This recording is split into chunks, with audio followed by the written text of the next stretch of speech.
بسم اللہ الرحمن الرحیم۔ السلام علیکم۔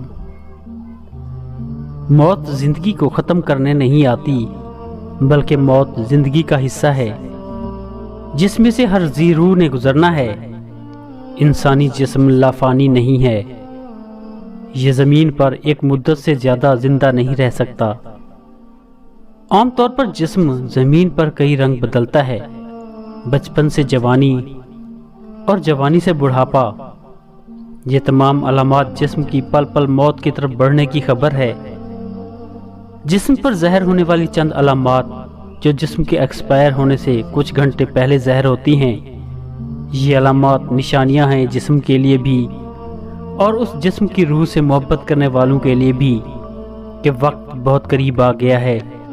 ایسے موقع پر محبت کرنے والوں کو چاہیے کہ وہ جسم کو تنگ نہ کریں اور اسے کوئی ذہنی یا جسمانی تکلیف نہ پہنچائیں، تاکہ روح کے جسم سے جدا ہونے کا یہ عمل آسان ہو جائے۔ بھوک اور پیاس کا مٹ جانا: جب جسم ایکسپائر ہونے کے بالکل قریب چلا جاتا ہے تو انسانی حاجات جیسے بھوک اور پیاس کی ضرورت محسوس ہونی بند ہو جاتی ہے اور لاغر جسم مزید توانائی حاصل کرنے کے لیے خوراک کی درخواست بند کر دیتا ہے۔ دیگر انسانی حاجات ختم ہو جاتی ہیں۔ موت سے چند گھنٹے پہلے انسانی جسم پاخانہ اور پیشاب کی حاجت محسوس کرنا بھی بند کر دیتا ہے۔ یہ گویا نشانی ہے روح کے جسم کو چھوڑنے سے پہلے کی موت سے کچھ گھنٹے پہلے جسم درد سے کراہتا ہے اور اس پر خوف کی علامات بھی ظاہر ہوتی ہیں، جس میں کپ کپی وغیرہ طاری ہو سکتی ہے۔ دل کی دھڑکن کا بے ترتیب ہونا: ساری زندگی خون کو پمپ کرنے والے دل کی دھڑکنیں موت سے کچھ دیر پہلے بے ترتیب ہو جاتی ہیں اور نبض کو ہاتھ سے محسوس کرنا مشکل ہو جاتا ہے، اور یہ اشارہ ہے کہ یہ اعضاء اپنا وقت پورا کر چکے ہیں اور ان قریب بجھنے والے ہیں۔ جسم کا درجہ حرارت: جسم کا وقت جب ختم ہونے والا ہوتا ہے تو آنکھوں میں آنسو چمکتے ہیں اور جسم کا درجہ حرارت گر جاتا ہے اور دوبارہ بحال نہیں ہوتا۔ ایسے موقع پر اسے شدید پسینہ بھی آ سکتا ہے۔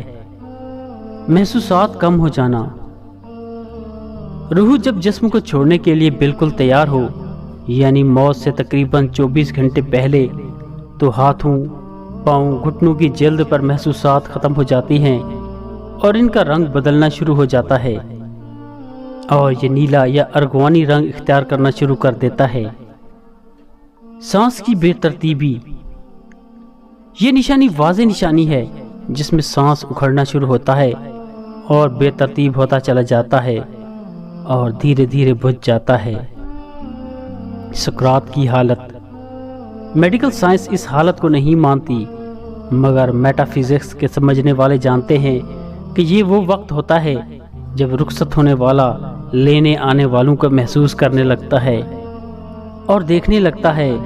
ایسے موقع پر اس کے منہ سے کچھ ایسے الفاظ نکلتے ہیں جنہیں سن کر ڈاکٹرز کا کہنا ہے کہ اسے الوین ہو رہی ہے۔ جسم جب کمزور اور لاغر ہوتا ہے تو الوین بھی ہو سکتی ہے، مگر سکرات الوین نہیں ہے، اور اہل علم اس بات کو اچھی طرح جانتے ہیں۔ ساری زندگی خون کو پمپ کرنے والا دل کی دھڑکن موت سے کچھ دیر پہلے بے ترتیب ہو جاتی ہے اور نبض کو ہاتھ سے محسوس کرنا مشکل ہو جاتا ہے، اور یہ اشارہ ہے کہ یہ اعضاء اپنا وقت پورا کر چکے ہیں اور ان قریب بجھنے والے ہیں۔ جسم کا وقت جب ختم ہونے والا ہوتا ہے تو آنکھوں میں آنسو چمکتے ہیں اور جسم کا درجہ حرارت گر جاتا ہے اور دوبارہ بحال نہیں ہوتا۔ ایسے موقع پر اسے شدید پسینہ بھی آ سکتا ہے۔ ایسے موقع پر کمزور دل لوگ اپنے جذبات پر قابو نہیں رکھ سکتے۔ مریض کے قریب نہ جائیں اور اس کے قریب بالکل مت روئیں، کیونکہ جسم کی سماعت کی حس کام کر رہی ہوتی ہے اور محبت کرنے والوں کو تکلیف میں دیکھنا بھی ایک تکلیف ہے۔ اس لیے رخصت ہونے والی روح کے جسم کو اس تکلیف میں مبتلا نہ کریں اور اپنے جذبات پر قابو رکھیں،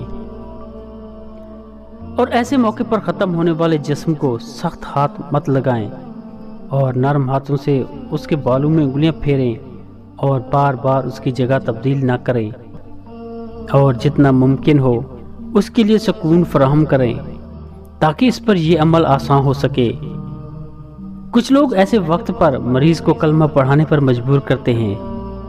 اگر مریض مسلمان ہے تو ہرگز ایسا مت کریں اور مریض کو مجبور کرنے کے بجائے آہستہ آواز میں اس کے قریب یہ کلمات ادا کریں تاکہ وہ سنے، کیونکہ اس کی سماعت کی حصیں کام کر رہی ہوتی ہیں۔